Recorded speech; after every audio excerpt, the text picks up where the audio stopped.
We begin tonight with a snowy Saturday, calling this one a weather impact day today. Snow returned to Denver along with bitterly cold temperatures, and even what turned out to be some smaller totals still causing some headaches on the road today. This is what it looked like out on the roads this morning from the west side of town. I-70 covered in snow. Had a lot of emergency crews out there, including this one helping a semi-truck.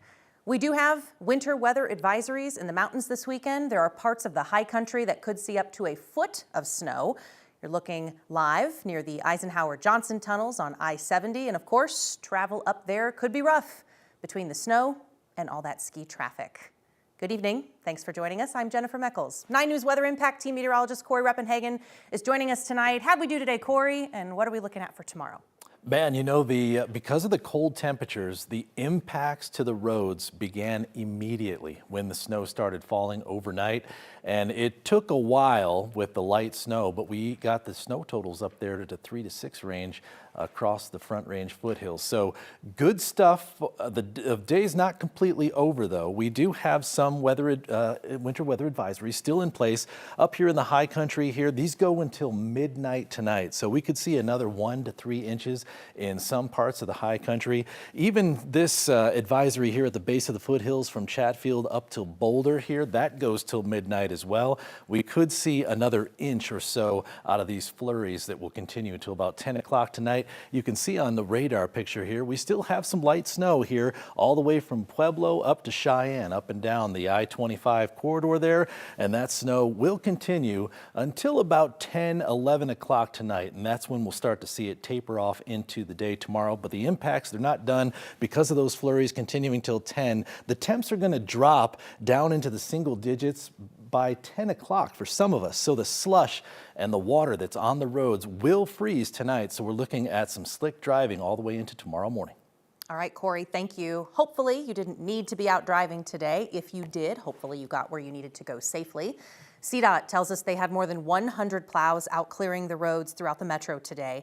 And unlike the storm last weekend, this weekend's plow drivers had to also move through more traffic.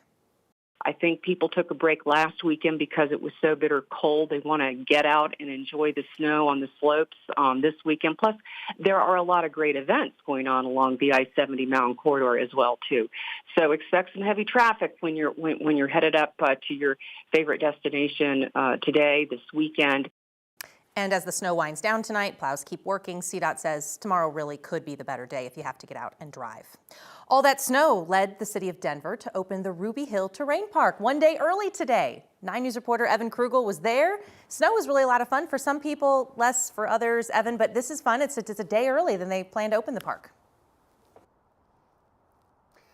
Yeah, Jenny, the snow was certainly fun today. Less fun for people who had to be out on the roads really early this morning. Those roads were in pretty rough shape, especially on the west side of town where some really heavy bands of snow moved in. But as the day wore on and that snow tapered off, a lot of folks got out to enjoy that snow using some different forms of transportation. Saturday morning started out with plenty of sliding on Colorado roads, making other forms of transportation an easy choice for people like Sean and Julie. It's really powdery, which I don't know if that's the correct snow for cross-country skiing, because we don't know what we're doing. Yeah, we're new to this. We just are making this up as we go. They weren't the only ones choosing to slide today. Good save. Oh yeah, this is the sliding we want to do for sure. You want to go first? Bill Rodriguez, you got it, went to Ruby Hill. Get it, wild man. To teach his twin nephews some new moves. Yeah! Oh, it's powder day. Yeah, we're getting face shots. And, you know, it feels like we're in the mountains right now, so it's amazing. This terrain park wasn't supposed to open for the year until Sunday, but Denver Parks and Rec decided the fresh powder had to be enjoyed from all angles. Yeah, this is kind of like a secret little soft opening, you know. They're still working on some things, getting it all prepped and ready to go for the big grand opening tomorrow. Tomorrow should be insane. We kind of just came here to get warmed up for tomorrow. This is just a warm-up? Yeah, pretty much. Wilder and Riker, we kind of come here every time it snows a lot. We're glad to see the snow come on a weekend. I was super glad. Proof that sliding through a Colorado storm can be fun if you choose the right vehicle. Yeah, buddy. They certainly had a lot of fun out there today. The grand opening of the terrain park for the year set to happen tomorrow. Those lights will be on for people who want to stay out there late into the evening.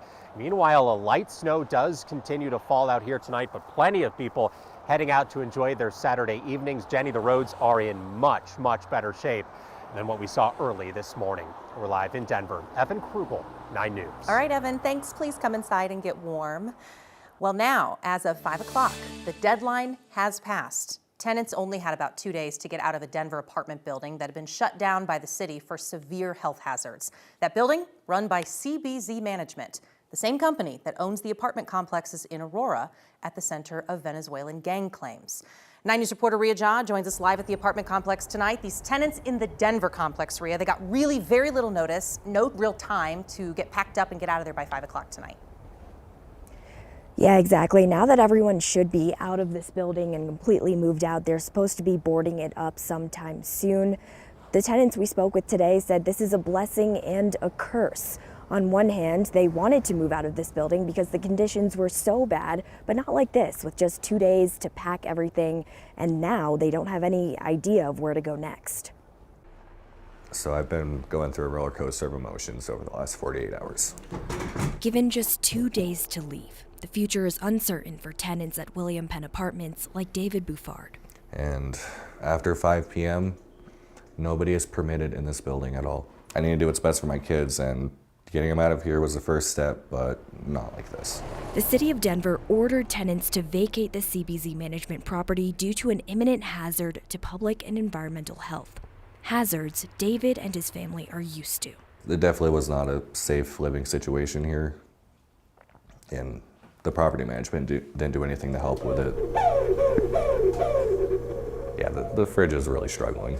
Court documents cite numerous violations, along with a lack of security, a hole in their wall no one's come to fix in months, mouse and roach infestations. The most noticeable issue lately is the lack of heat. It's been frigid all winter, and we've told them our heat doesn't work. We've been telling them time and time again.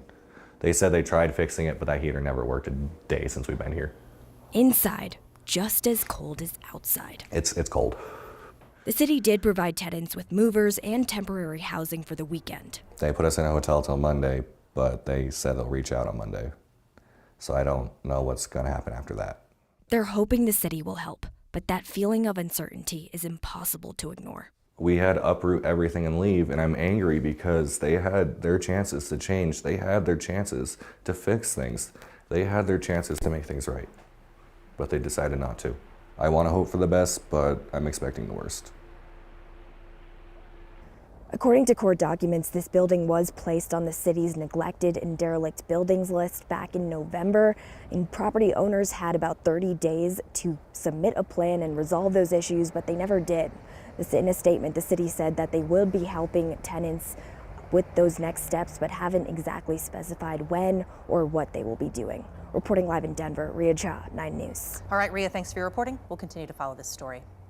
Closure notices are now posted at another CBZ Management-run property, the Edge at Lowry, the one that's been at the center of national attention for reported issues involving gang members, Venezuelan gang members, as well as rundown conditions. Last month, Aurora police say a couple at the complex was kidnapped and tortured. Now, those posted notices are the city's next steps in closing the 5 remaining buildings there, following a court decision to close the apartment complex. Also tonight, a man from Denver is in custody. Police arrested him after a bar fight in Edgewater turned into a shooting overnight. 2 people got hurt. This happened at the Skyline pub near Sheridan right before the bar closed. Police say there was some kind of fight between a group of people. Somebody pulled out a gun and fired. 2 people got hit. Both victims were taken to the hospital. One suffered minor injuries. The other person is stable but in critical condition. Edgewater police say the suspect they've arrested is a 29-year-old man from Denver. Somebody also crashed their car into the Platte River this morning. Denver police say the driver went off I-25 in the area of West Alameda. The driver's safe. Police say that person was treated on scene and then later cited for careless driving. And emergency crews were able to get their car out of the river.